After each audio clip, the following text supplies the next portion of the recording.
Good morning mga paps. Panibagong araw, panibagong video tutorial na naman tayo. So, nakikita niyo mga paps is yung isang gasoline gauge ko dito is yung lights na hindi gumagana. Tapos dito naman sa kabila, gumagana siya pero parang sawan ako sa color na yellow.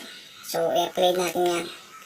So, kung bago ka pa dito sa aking channel, please don't forget to like, share, comment, subscribe.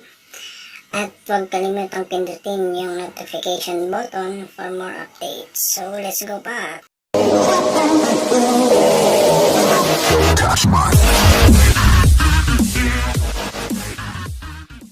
So, dito na tayo, Paps. Natanggal ko na yung headlight. Yung tatanggalin natin sunod is ito. Itong gauge niya. So, una natin gagawin is tanggalin itong speedometer cable. Pangalawa, ito yung nakalock sa kanya. Nakalock.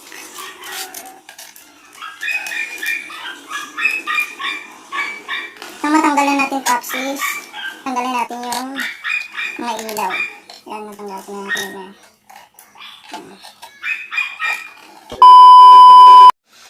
So, ito na siya, Paps. Nakuha ko na. So, sabayan nyo na lang yung video ko.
Paps, na pangkulay dito is plastic.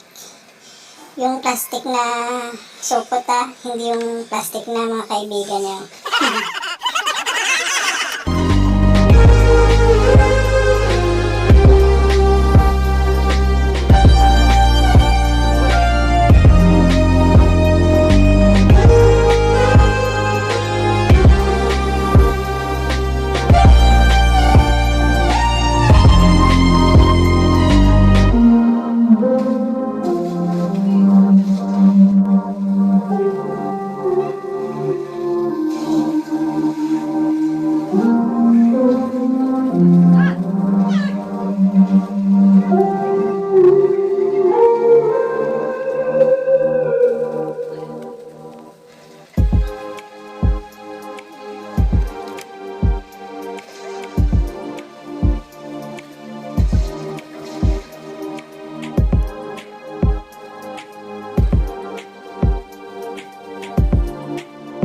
Ito na guys, meron na tayo dito nakahandang LED light. So, ang gagawin ko dito is lalagay ko lang siya sa ilalim.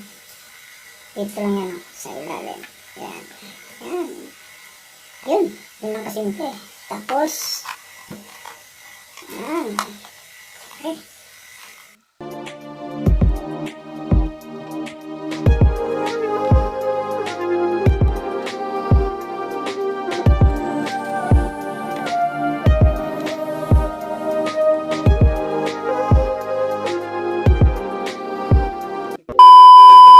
Dito na tayo guys. So kanina hindi ko in-explain kung paano ko siya kinuha. So kung ano yung pagkabit ko ngayon, yun rin yung pagkuha. So ito na. Ito yung gear shift indicator niya. So lagay na natin dito.